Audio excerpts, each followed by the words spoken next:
ट्रॅव्हलिंगमध्ये चहा नाही झाला असं तर कधीच होत नाही. तर आम्ही चाललो होतो दर्यापाला आणि मध्येच मस्त गुळाचा चहा दिसला. मग काय आम्ही सगळ्यांनी मस्त असं गुळाचा चहा घेतला. तर इथं ना भरपूर नारळ असतात, कारण तुम्हाला पुढे समजेल.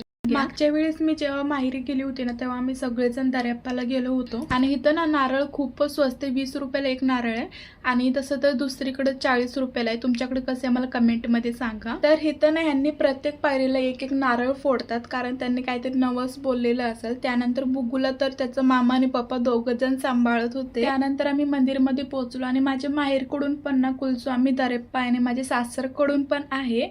त्यानंतर बुगू इथं पाया पडत होता आणि खूप छान दर्शन झाले, फोटो वगैरे काढले. त्यानंतर नेहमीप्रमाणे बुगू ट्रॅक्टर आणि गाडीसाठी रडायला लागला. त्याला किती पण सांगितलं ना की ते चांगलं नसतं, लगेच तुटल, पण तरी पण ऐकत नाही. आणि मम्मीनी सकाळी सगळ्यांच्या आधी लवकर उठून ना स्वयंपाक केला होता आणि आम्ही इथं सगळेजण बसून जेवण करतोय आणि भजी पण घेतले होते.